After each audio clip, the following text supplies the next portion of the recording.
దానికి తోడు 2024 సంవత్సరం చివరి రోజు కూడా ఈ శకం ముగుస్తుంది. రేపటి నుంచి కొత్త శకం ప్రారంభం అవుతుంది 2025 సంవత్సరం. మరి నిన్నటి రోజున పిఎస్ఎల్వి ప్రయోగం కూడా చేశారు ఈ సంవత్సరానికి గాను. అది విజయవంతంగా నిన్న ఆకాశంలోకి నింగిలోకి ఎగిరిపోయింది. ఈరోజు మంగళవారం 31వ రోజు రావటం విశేషం. చివరి రోజు ఈ సంవత్సరంతో మనకున్నటువంటి బాధలు కానివ్వండి, సమస్యలు కానివ్వండి అన్నీ కూడా పటాపంచలైపోయి రాబోయేటటువంటి కొత్త సంవత్సరంలో 2000 కొంచెం ముందుకు రండమ్మా, వాళ్ళు ప్రదక్షిణాలు చేస్తున్నారు, కొంచెం ముందుకు జరగండి. రాబోయే కొత్త సంవత్సరం రేపటి నుండి 2025వ సంవత్సరం అందరికీ సకల శుభాలు కలగాలని, వచ్చే 2025 సంవత్సరం కూడా రేపు బుధవారం 1వ తారీఖు నుండి ప్రారంభమవుతుంది. బుధుడి యొక్క అనుగ్రహం, గురువు యొక్క బలం, గురుబలం అన్నీ కూడా చాలా బాగుంటాయి అందరికీ కూడా.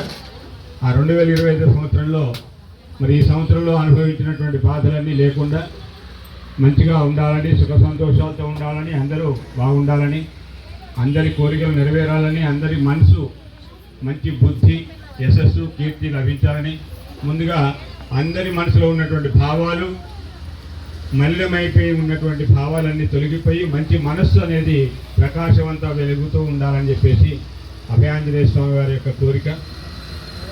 ఆ అభయాంజనేయ స్వామి వారి యొక్క సన్నిధిలో మరి రేపటి రోజున కూడా అన్నదాన కార్యక్రమం ఉంటుంది.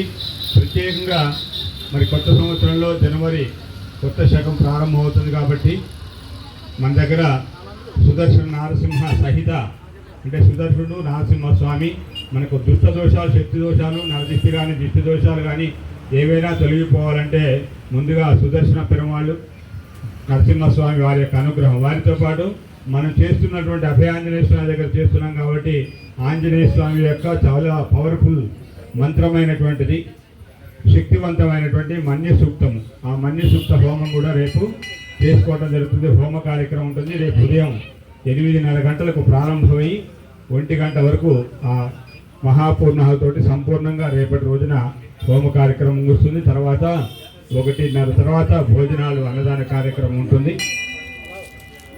కాబట్టి భక్తులు విశేషంగా రేపటి జరిగేటువంటి కార్యక్రమాల్లో మీరు రాకపోయినా మీ తరపున నలుగురిని పంపించండి. మీరు ఈ రోజు వచ్చారంటే రేపు కూడా రావాలనే కోరిక. ఏదైనా సందర్భంలో మనకు వీలు పడలేదనుకోండి, ఈ రోజే మనం అనౌన్స్ చేయాలి అందరికీ కూడా. ఈ రోజు గుడికి వెళ్ళి వచ్చాము మేము, అక్కడ చాలా చక్కగా స్వామి మమ్మల్ని దర్శింపజేశాడు, మాకు చక్కటి శక్తిని, బుద్ధిని ఇచ్చాడు, ఇంత అన్నప్రసాదం కూడా పెట్టాడు మాకు. మరి రేపు కూడా అక్కడ ఆలయంలో ఏదో హోమాలు అవి చేస్తున్నారంట, అన్నదాన కార్యక్రమం ఉందంట 1వ తారీఖు. మరి 2025 సంవత్సరం కాబట్టి మీరంతా వెళ్ళి రండి, దర్శనం చేసుకోండి. అవకాశం ఉంటే స్వామివారి తీర్థప్రసాదాలు, అన్నప్రసాదం కూడా స్వీకరించండి. ఆ హోమంలో పాల్గొనండి. ఆ హోమంలో పాల్గొనేటువంటి ఆ హోమ ద్వారా వచ్చేటువంటి ఆ పొగ కానివ్వండి, అగ్ని జ్వాలలు కానివ్వండి, ఏదైనా కొద్దిగా మన మీద శక్తి పడ్డట్టయితే మనలో ఉన్న దుష్ట శక్తులు అన్నీ కూడా తొలగిపోతాయి. ప్రతి చోట కూడా చేస్తూనే ఉంటారు యజ్ఞాలు, యాగాలు, హోమాలు అన్నీ కూడా. అటువంటి హోమం చాలా సుదర్శన నారసింహ హోమం ఆంజనేయ స్వామి మంత్రంతో మన్య సూక్త పారాయణతో చేస్తాం కాబట్టి ఆ హోమంలోకి రావచ్చు. అందరూ వచ్చినట్టుగా చేయండి. అందరికీ కూడా అన్నదాన ప్రసాదం ఉంటుంది. కాబట్టి రేపటి రోజున అందరికీ మంచిగా శుభ ఫలితాలు రేపటి నుంచి ఉండాలని, అందులో రేపు వచ్చేటువంటి సంవత్సరం సంఖ్య కూడా 9వ సంఖ్య. అంటే నవగ్రహాలన్నీ కూడా మన ఆధీనంలోనే ఉంటాయి. 2025 సంవత్సరం ఉండేటట్టుగా మనం చేసుకోవాలి. మన శక్తి అంతా కూడా మనలోనే ఉంటుంది. మనం ఉన్నటువంటి మనలో వచ్చినటువంటి శక్తిని మనమే బలహీనపరుచుకుంటున్నాం. ఏ విధంగా అంటే వీళ్ళు భయపెడుతుంటారు ఏదో ఒకటి, కానీ దేనికి మనం భయపడద్దు. మన మనసే మనం భయపడాలి. మన మనసుకి భయపడాలి కానీ మనకు ఎవరికి భయపడకూడదు. మన మనసు చెప్పినట్టు మనం వినాలి. ఆ మనసు చెప్పే విధంగా మనం చేసుకోవాలి, మలుచుకోవాలి. మనల్ని మనమే ఒక చక్కని బ్రహ్మ పద్ధతిలో అలవర్చుకోవాలి దాన్ని. అదేవిధంగా మరి ఈరోజు అన్నదాన కార్యక్రమం చేయిస్తున్నటువంటి వారు మన తిరుకూరు గ్రామ వాస్తవ్యులు, కోదాడు గ్రామ వాస్తవ్యులు, తిరుకూరు గ్రామస్తులు, మన ఆలయ కమిటీ చైర్మన్ కోడారి వెంకటేశ్వర గారి మేనగోడలు వారు కోదాడులో ఉంటారు. పవన్ కుమార్, ధర్మపతి రచన దంపతులు, వారి కుమారులు, మనవాళ్ళు, వారి తల్లిదండ్రులు లక్ష్మయ్య, నెల్లూరు లక్ష్మయ్య, ఇందిరా దంపతులు, వారి కుటుంబ సభ్యులు కూడా అన్నదాన కార్యక్రమం చేయించారు. వారికి, వారి కుటుంబానికి సకల శుభాలు కలగాలని, ఆయురారోగ్యాలు అష్టైశ్వర్యాలు తలదూకుతూ ఉండాలని స్వామివారి యొక్క అనుగ్రహాన్ని అందజేస్తూ జై శ్రీరామ్, జై శ్రీరామ్.